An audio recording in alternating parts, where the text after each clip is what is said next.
Hello guys, welcome to Goodwill Education. स्वागत है आप लोगों का all kind of entrance exam की इस प्रिपरेशन के अंदर। अगर आपने अभी तक हमारी पूरी की पूरी प्लेलिस्ट को नहीं देखा है तो नीचे डिस्क्रिप्शन बॉक्स के अंदर जो प्लेलिस्ट का लिंक अवेलेबल है उसको जरूर चेक करें और शुरू से लेकर लास्ट तक जितनी भी वीडियोस हैं उन सबको जरूर देख लें अपनी पूरी की पूरी प्रिपरेशन को करने के लिए, क्योंकि इसमें आपकी इंग्लिश बहुत ज्यादा स्ट्रांग होने वाली है। मैं ऑलरेडी नाउन के टॉपिक में 3 पार्ट्स बना चुका हूं, मैं 6 रूल्स तक कंप्लीट कर चुका हूं। हर एक वीडियो के अंदर मैं बहुत ज्यादा रूल्स आप लोगों को नहीं करा रहा हूं। इसका रीजन यही है कि वीडियोस बहुत ज्यादा लेंथी ना हो, क्योंकि मैं देखता हूं कि कई सारे बच्चे स्किप करके वीडियोस को देख रहे हैं, they are judging. So please सबसे पहली चीज कि अपनी प्रिपरेशन को करो, जजिंग को छोड़ दो और अपने रूल्स को अच्छे तरीके से करो और अपनी नोटबुक के अंदर हर एक रूल को बहुत ही अच्छे तरीके से आपको करने की जरूरत है। तो आज की जो ये क्लास है इसके अंदर हम करेंगे रूल नंबर 7 और रूल नंबर 7 हमारा देखते हैं क्या होने वाला है। तो अपनी नोटबुक को खोल के जरूर बैठिए और उसके अंदर नोट करिए अपने सारे के सारे रूल्स को, ठीक है। तो रूल नंबर 7 देखते हैं गाइस। रूल नंबर 7 क्या है? रूल नंबर 7 हमारा किसके बारे में है? कंपाउंड नाउन के बारे में है। किसके बारे में है? कंपाउंड नाउन के बारे में है।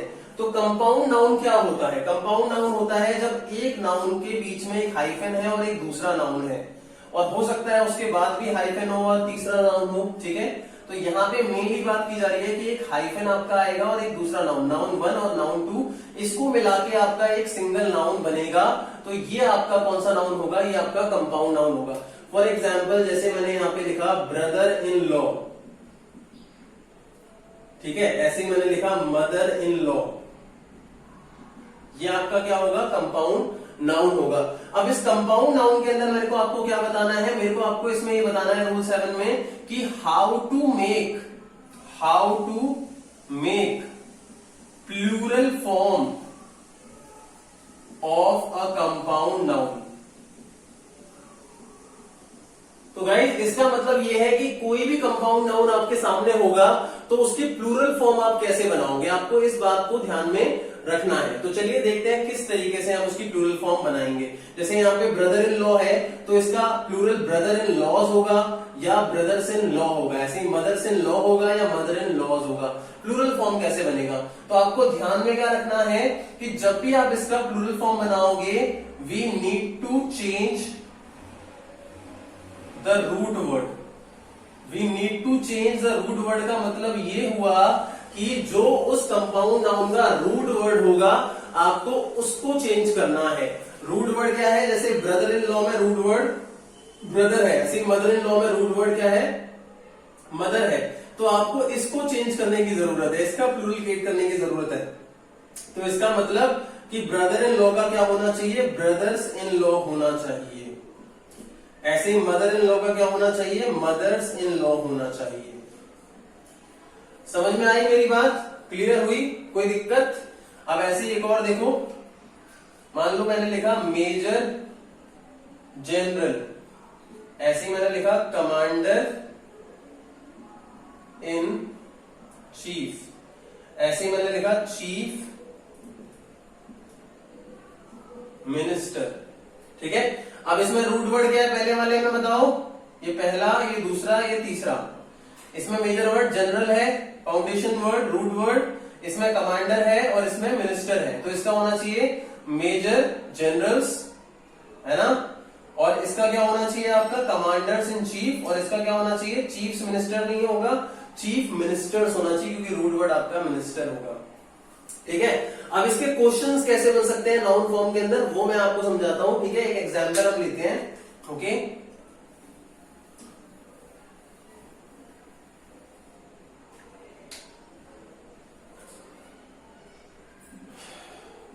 yesterday नहीं, today the chiefs minister of different states are coming Delhi, ठीक है। पहला, दूसरा, तीसरा, चौथा और पांचवा नो एरर, ये हो गया ए, ये बी, ये सी, ये डी और ये ई। अब यहाँ पे हमारा चीफ्स मिनिस्टर के अंदर हमने प्लूरल चीफ्स को बना दिया, लेकिन रूट वर्ड हमारा क्या है, मिनिस्टर है, तो यहाँ पे चीफ मिनिस्टर नहीं होना चाहिए, यहाँ चीफ मिनिस्टर्स होना चाहिए। समझ में आई मेरी बात? क्लियर? इसी तरीके से एक और एग्जांपल देखते हैं। My mother in laws, sorry, my sister in laws are really very intelligent. ठीक है। अब सिस्टर इन लॉज, कई सारे बच्चे इसको सही मान सकते हैं, मतलब यहाँ पे एक से ज्यादा सिस्टर इन लॉज की बात की जा रही है, लेकिन यहाँ रूट वर्ड क्या है, ये है, तो यहाँ पे सिस्टर्स इन लॉ आएगा। समझ में आई मेरी बात? तो ये है हमारा रूल नंबर 7, जो कि कंपाउंड नाउन के ऊपर बेस्ड है। इवन रूल नंबर 8 भी हमारा कंपाउंड नाउन के ऊपर बेस्ड है। बहुत ही आसान है, वो भी ज्यादा कुछ उसमें डिफिकल्ट नहीं है, तो आपको ध्यान से समझना होगा। पहले आप इसको नोट कर लीजिए, अगर आपने अभी तक इसको नोट नहीं करा है तो। ठीक है, रूल नंबर 8 करेंगे।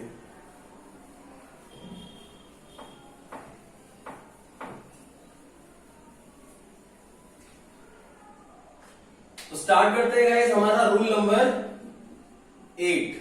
तो रूल नंबर 8 हमारा क्या कहता है?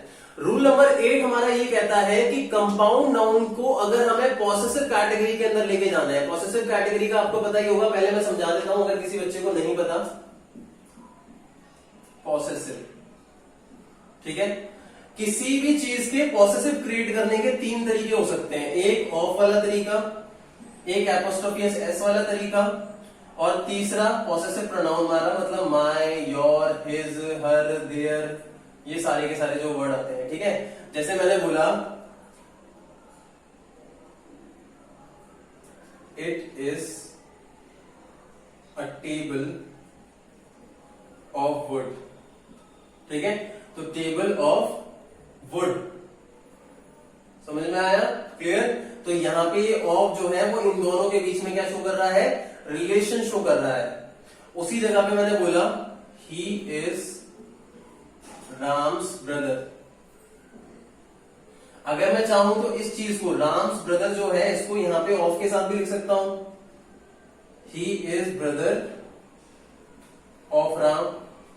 तो ये ऑफ रिलेशन शो कर रहा है वर्ड्स के बीच में, हमने इसे एपोस्ट्रोफी एस के साथ डायरेक्टली लगा दिया। अब ये एपोस्ट्रोफी एस क्या होता है, इसकी स्पेलिंग क्या होती है, ये इसे हम ऊपर वाला कॉमा भी कहते हैं कई सारे बच्चे। तो डायरेक्टली राम्स ब्रदर जो है यहाँ पे रिलेशन शो कर रहा है, एपोस्ट्रोफी एस, क्लियर? और इसमें ही इज माय ब्रदर, तो ये पॉसेसिव प्रोनाउन जो है ये भी क्या कर रहा है, ब्रदर के साथ रिलेशन शो कर रहा है। अब कंडीशन ये है कि जब कंपाउंड नाउन आ रहा है कहीं पे, कंपाउंड नाउन में ऑलरेडी रूल नंबर 7 में आपको भी बता चुका हूं क्या होता है। तो कंपाउंड नाउन के हम पॉसेसिव को कैसे क्रिएट करेंगे, द क्वेश्चन इज दिस। तो पॉसेसिव के बारे में आपको समझ में आ गया। पॉसेसिव का मतलब होता है रिलेशन शो करना, जिसमें हिंदी में का, की, के वर्ड आते हैं। ठीक है, जैसे मैंने बोला it is a table of would, तो मतलब ये लकड़ी की टेबल है, तो की वर्ड आ रहा है। He is brother of Ram, मतलब वह राम का भाई है, तो का आ रहा है। मतलब का, की, के जो रिलेशन शो करता है, ये 3 कैटेगरी में 3 कंडीशन के से हमारे हम कर सकते हैं। ठीक है, अब कंपाउंड नाउन का पॉसेसिव हम कैसे बनाएंगे, ये हमारा क्वेश्चन है, तो उस चीज को हमें समझना है। कंपाउंड नाउन में to create, to make possessive sense, आपको कुछ नहीं करना, we just use apostrophe s. हमें एपोस्ट्रोफी एस को यूज करना है। हमें किसको यूज करना है, एपोस्ट्रोफी एस को यूज करना है। बहुत ही आसान है। जैसे मैंने बोला कि ब्रदर इन लॉ वेडिंग, तो कई सारे बच्चे लिख सकते हैं wedding of brother in law, लेकिन अगर मुझे एपोस्ट्रोफी एस लगाना है तो मैं यहां पे एपोस्ट्रोफी एस लगाऊं या यहां पे लगाऊं, क्योंकि प्लूरल में तो हम रूट फॉर्म के अंदर लगा रहे थे एस को। ठीक है, लेकिन यहां पे क्या मैं इसको ऐसे लिखूं, ब्रदर्स इन लॉ वेडिंग, या फिर मैं इसे ऐसे लिखूं, ब्रदर इन लॉज वेडिंग। समझ में आया? क्लियर? तो ये वाला ठीक माना जाएगा, ये वाला माना जाएगा, तो ये वाला आपका गलत होगा और ये वाला सही होगा। मतलब पॉसेसिव बनाने के लिए सिर्फ आपको एपोस्ट्रोफियस लगाना है, और एपोस्ट्रोफियस आपका जो आएगा वो लास्ट में आएगा, मतलब जो लास्ट वाला वर्ड आएगा कंपाउंड नाउन के अंदर, उसके पीछे आपको एपोस्ट्रोफियस लगाना है। इस चीज का आपको ध्यान रखना है। अगर आपने इस चीज का ध्यान रख लिया तो इट मीन्स आपका ये गलत नहीं हो सकता। तो गाइज ये वाला हमारा जो पार्ट है ये वाला हमारा जो पार्ट है नाउन का, पार्ट 4 जो है, इसके अंदर मेनली मैंने आपको कंपाउंड नाउन की कैटेगरीज के बारे में समझाया, और आई होप आप लोगों को ये समझ में आ गया होगा। बहुत ही इजी था, और शुरुआत से वीडियोस को जरूर देखिएगा। साथ के साथ मैं आप लोगों को एक्सरसाइजेस दे रहा हूं। I am making short videos ताकि आप अच्छे तरीके से इस चीज को प्रैक्टिस कर पाओ और आपके ऊपर बर्डन ना आ पाए। अगर आप पहली बार इस वीडियो को देख रहे हो तो शुरुआत से वीडियोस को देखना स्टार्ट करो। शुरुआत की वीडियोस थोड़ी लंबी लंबी हैं, लेकिन ये थोड़ी छोटी हैं। जिस टाइम पे मुझे अपने एनालिटिक्स में बच्चों का दिख जाएगा कि वो अच्छी मेहनत कर रहे हैं और वो पूरी वीडियोस देख रहे हैं, वो वीडियोस को स्किप नहीं कर रहे हैं, तो उस टाइम पे मैं वीडियो की लेंथ को बढ़ाने लगूंगा। लेकिन अभी मैंने सोचा है कि मैं वीडियो की लेंथ को ज्यादा ना बढ़ाऊं, क्योंकि बच्चे वैसे भी वीडियो को स्किप कर रहे हैं, स्किप कर करके वीडियोस को देख रहे हैं। तो guys, thank you so much for watching this video. Please like this video, share this video and comment on this video as well.